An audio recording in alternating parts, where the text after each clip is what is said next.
Well, it's a full circle moment for a multitude of reasons here at the University of San Diego, John. Not only are the Chargers back in America's finest city, but Jim Harbaugh is roaming the campus of USD once again, where he began what is now an illustrious head coaching career. Yeah, he told an interesting story during the press conference today that when he was an assistant coach for the Raiders and he took the job here at USD, he went in and talked to Al Davis, the owner, and said, I'm going to leave to go be the head coach at USD. And Al Davis said, what are you thinking? You know, you can't leave the NFL. The way to do it is to work your way up the NFL assistant coaching ranks.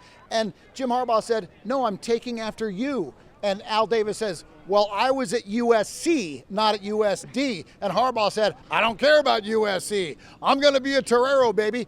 And so Jim Harbaugh comes here with a lot of fun memories, and he's loving life being here for training camp. Yeah, the memories are thick.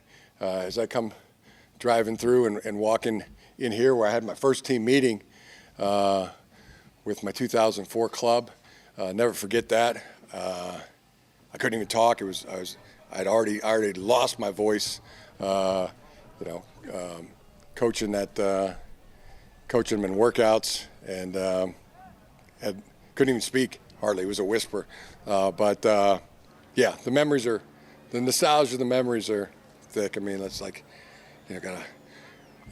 so thick you gotta almost brush them. But I'm thrilled to be here. This is phenomenal, and our whole organization for bringing this to life is nowhere I'd rather be. This is awesome. You know, Jake, it was a lot of fun seeing Harbaugh at the podium again. Entertaining interviewer and a very good head coach as well. And I like that he had the Torero cap on. Yep. He was representing the University of San Diego. Yep. And look, a lot of people are going to see the Chargers back here in San Diego and go, why, right? And to be honest, it feels like the Chargers are trying to dip their toe back in the waters here in San Diego and see how the fan base is. Today was just military members. Tomorrow is just season ticket holders. But I think they're trying to extend that olive branch, if you will. It's actually something that Jim Harbaugh was asked about in today's presser. I don't know anything about that. Never once heard olive branch, analogy used. We love our fans. We got them. We love our LA fans. We love our San Diego fans. Santa Barbara, Fresno, and this is. That's just really cool that we just want to go to them, to our fans, wherever they might be.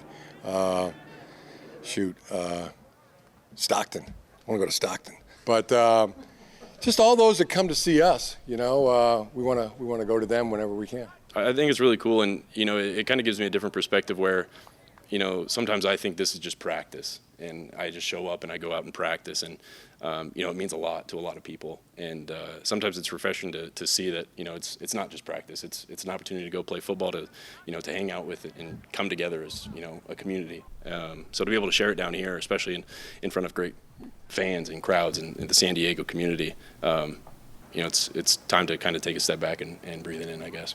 And it's interesting, John. I spoke with a lot of fans here today, and it was a good mix of people that came from up north in the LA, Orange County area, a good mix of people that are stationed out here in San Diego, and then San Diegans who just remained Charger fans throughout the move. And a lot of the reasons that there are Charger fans still here in San Diego is because of their former quarterback, Philip Rivers, right? And if you didn't hear, Philip Rivers officially announced his retirement as a Charger yesterday. Great social media presentation he made. And we got to talk to Harbaugh and Mr. Herbert about that. Just appreciate him in every way. The thing that always stands out to me is coaching against Philip when the 49ers played the Chargers, and his enthusiasm for the game. I mean, it's right there with Derwin James, and his ability to talk, during the play, and sometimes he's directing it at players. One time he even directed it over at me, this guy can really, I guess talk smack is the way the young people say it. And to do it without swearing is just another level of eliteness. So, tremendous competitor. And, everybody in the organization has deep, love and appreciation for Philip Rivers. So we're excited. we're excited that he's going to retire a Charger. Obviously, we know how talented and how special and, how much he's meant to this organization. I grew up watching him and the amount of respect that I have for him and as a teammate, leader, quarterback, father. He's done everything, and he's the prime example, and he's what, every quarterback should want to look forward to being and doing everything he can to be. Always fun to hear about Philip Rivers and one of his favorite targets, Mr. Antonio Gates, who will be inducted to the Pro Football Hall of Fame in less than 2 weeks. And crazy enough, just a few days before Antonio goes into the halls of Canton, Ohio, the Chargers will play an actual football game 9 days away, July 31st, in the Hall of Fame game against the Detroit Lions. Until then, I'm Jake Ariani. That's John Howard from the University of San Diego. Go ahead and send it back to you.